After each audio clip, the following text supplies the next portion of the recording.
Vainqueur Cristian Scaroni aujourd'hui, on l'a dit, il y a énormément de choses qui se sont passées. On a parlé des favoris il y a quelques instants. On a Juan Ayuso qui est en train d'arriver, me semble-t-il. Il ne gagnera pas le Giro. Non, effectivement.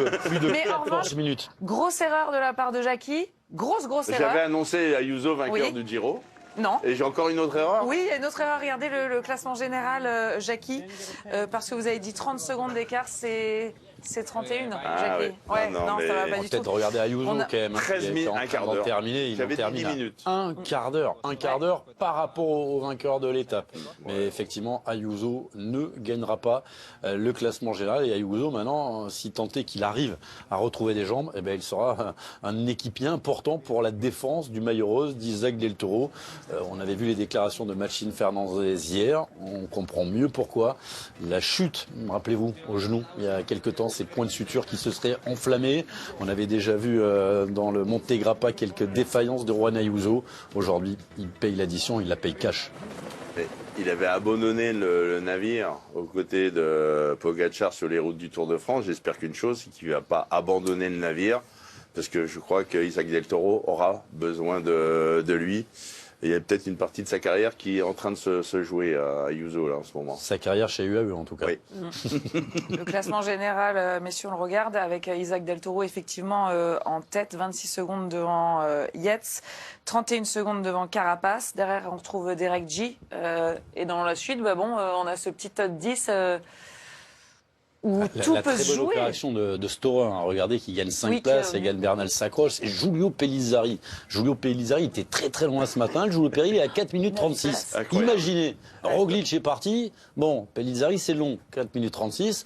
Mais de ce qu'on voit de ce Giro, Audrey, moi, vous me dites demain Gaudu remporte le Giro. Non, peut-être pas Gaudu. Non, il est trop C'est comme Ayuso, ça va pas le faire. Ça va pas le faire.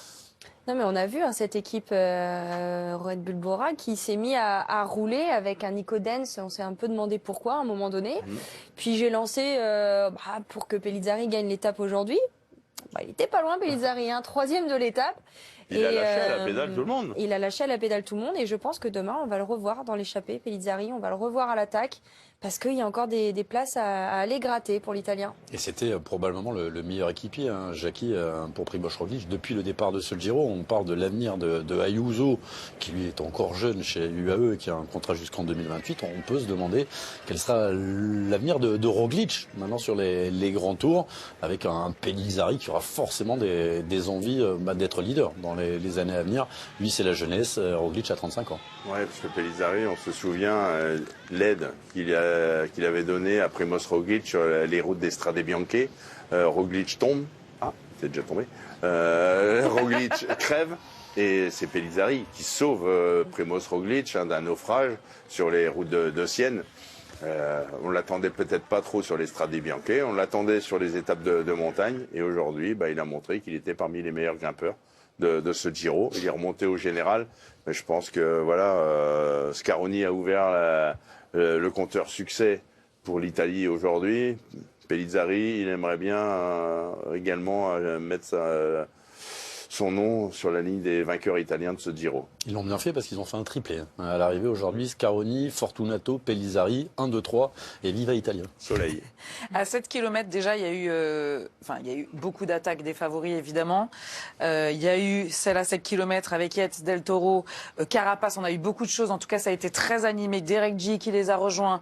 Puis c'est Richard Carapaz qui est parti tout seul. Bref, on a eu un spectacle de dingue avec un Carapaz effectivement qu'on pensait fatigué, vous l'avez dit Audrey, touché par la chute que nenni.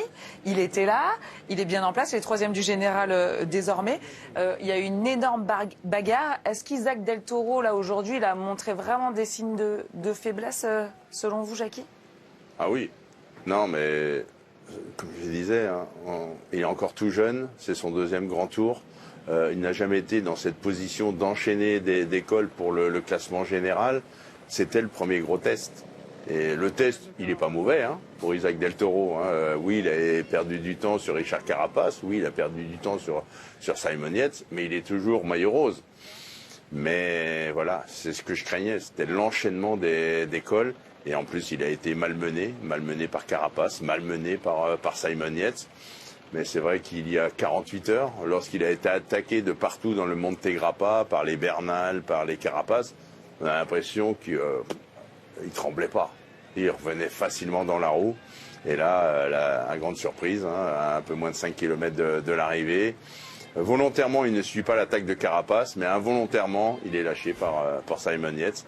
Et après, ça va être sauf qui peut pour garder au moins la tunique rose avant l'étape du Mortirolo. À partir de maintenant, Audrey, on est d'accord que ça peut exploser dans tous les sens. C'est-à-dire que là, il est clairement en danger. On ne va faire que l'attaquer, Isaac Del Toro. Bien sûr, demain, ça va être le feu d'artifice. On va en plus être sur des cols où l'altitude sera bien plus importante qu'aujourd'hui. On sera à plus de 2000 mètres d'altitude pour certains de ces cols. Des cols aussi plus difficiles. Le Mortirolo, c'est quand même très difficile. Donc je pense que même s'il a une grosse équipe encore autour de lui, on a vu Adam Yates et le Polonais Majka être autour de lui quand même assez longtemps. Mais quand on voit Carapace qui monte en puissance jour après jour, quand on voit Simon Yates qui lui aussi monte en puissance, on se dit qu'en effet il y a danger et que ce soir il va falloir discuter de la stratégie à adopter pour la UAE. Ça peut être juste une journée sans. Il a fait une belle montée. On pensait ce matin, Jackie avait parlé peut-être de 3-4 minutes, qu'il aurait pu lâcher comme ça la pédale. Il fait une belle montée.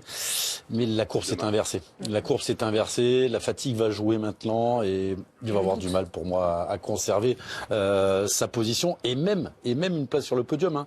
Derek Gill, il a été à 1 minute 31. C'est pas dit que Isaac Del Toro, bandérillé par Bernal, Carapace et Yates, finit sur le podium.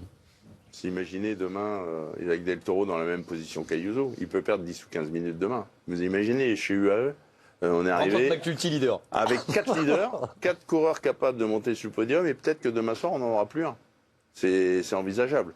Parce que le Mortirolo, je connais. J'ai commencé à le monter.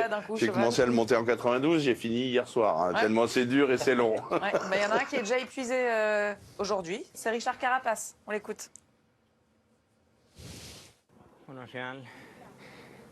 C'était une étape difficile mais clé dans ce Giro. On a énormément travaillé et moi j'ai dû puiser pour revenir aujourd'hui. Je suis très heureux de ce que j'ai pu réaliser. Bien avant le Giro, vous aviez parlé de vos ambitions. Qu'est-ce qui vous permet comme ça de croire en vos chances? Vous savez, ces dernières années, je n'étais pas forcément en grande forme et je n'avais pas non plus de réussite. Et là, il y a eu cette chute, mais ça m'a donné encore plus de motivation. Je me suis relevé, je me suis dit, allez, ça arrive encore une fois, mais tu peux le faire. Je suis ici pour me battre et je voulais le prouver. Et vous avez prouvé surtout que vous étiez le plus fort de ce Giro. On a prouvé beaucoup de choses, mais on doit continuer comme ça jusqu'à Rome. Et oui, le tout est de tenir sur la durée. Lui qui a gagné le Giro en 2019, il a remporté la 11e étape. Il est désormais 3e du général à 31 secondes. Bref, ça se passe bien pour Richard Carapace. Il y en a un autre qui passera une bonne soirée certainement, en tout cas une bonne nuit. Ravi par cette victoire, c'est Christian Scaroni qui vient donc chercher une première victoire sur un grand tour et une première victoire italienne. Une première victoire italienne. Jacqueline disait, normalement sur un Giro, on a des premières, ce qui n'arrive pas toujours sur le Tour de France. Elle nous manquait un petit peu avec les victoires de Mats Pedersen, d'Ayuso. On a vu Danoulle tout de même sur un chrono. Et là, en 48 heures, eh bien, on a eu 2 premières victoires. Il y a 48 heures, c'était pour Carlos Verona, l'Espagnol. Et là, aujourd'hui, c'est Scaroni. Scaroni, ça vient aussi récompenser un excellent début de saison. C'était l'homme de ce début de saison pour l'équipe Astana, qui était dans une volonté d'aller chercher beaucoup de points pour essayer de remonter au classement et rester en World Tour. L'objectif remonté a été amorcé, bien fait. Et je pense que ce soir, Alexander Vinokourov est en train déjà d'accrocher la photo du doublé Scaroni-Fortunato, en plus avec le maillot de la montagne sur les épaules de Fortunato, qui a fait le plein de points. Il a juste laissé les points à l'arrivée à Scaroni, parce qu'il fallait bien lui laisser la victoire d'étape. Christian Scaroni, donc vainqueur devant Lorenzo Fortunato, son coéquipier, et Giulio Pelizzario. On fait un petit point sur le classement de cette étape, Guillaume, si vous le voulez bien. Écoutez, si vous voulez, on va le découvrir en même temps, parce que je vous avouerai que tout est parti un petit peu en quenouille. Ce qu'on sait, c'est qu'il y a un triplé italien, on vous l'a dit, hein, les deux coureurs de l'équipe XDS Astana, avec bien sûr Scaroni, Fortunato, Pellizzari derrière, et puis derrière les hommes du classement général, Carapaz, G, Cepeda, Storer, Yates, Lemerais. Il est 17h39 sur les antennes d'Eurosport. Ne cherchez pas Roglic, il a abandonné. Ne cherchez pas Ayuso, il a explosé aujourd'hui. Isaac Del Toro n'est pas non plus dans le top 10, mais heureusement, il conserve son classement général, les 3 premiers qui se tiennent ce soir en 31 secondes. C'est de la folie!